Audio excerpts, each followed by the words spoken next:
Just looking at the demand side in the US, there's mixed messages essentially. We're hearing that demand for warehousing or industrial warehousing is relatively bearish. But then on the other side, we've got Descartes and others calling big increases in US box imports year on year, up 21% in March, in fact. Some of that was to do with the dates of Lunar New Year shutdowns this year compared to 2023, which does skew things. But the numbers for Q1 are definitely up.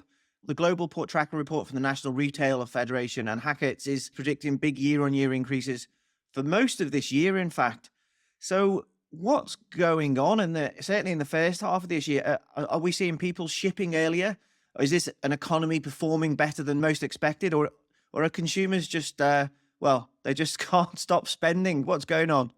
Yeah, I think it's important to look at the first quarter growth in context here. So while it is true that we've had over 20% growth overall in container volumes into the US in the first quarter, this is coming against a very weak first quarter in 2023.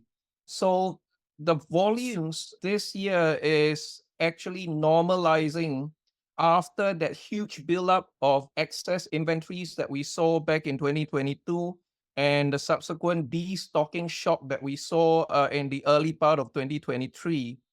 And in fact, if we look at actual volumes, you will see that the cargo volumes have already started to normalize since the second half of last year. So as we get to the middle of this year, around June, July, you will see that the very high growth rates that we saw in the earlier part of this year, those numbers will start to taper off again. But that's not necessarily a negative. What it means is that we are back to a more normalized growth phase after the very dramatic gains and losses that we saw in the previous 3 years. And again, I would caution against reading too much into the exuberance that some analysts might see in the first quarter numbers. But there is also another very interesting point that I want to make here. Overall US imports from Asia is actually higher today, not just in 2022 and 2021 at the peak of COVID, but today the actual volumes coming into the US is higher compared to 2017 and 2018. And so again, to my point earlier, the import tariffs hasn't really worked in reducing that trade imbalance. But what's interesting to see here is that the composition of the import origins has also shifted quite dramatically. Vietnam has been the clear winner out of all this because they gain are largely at the expense of China.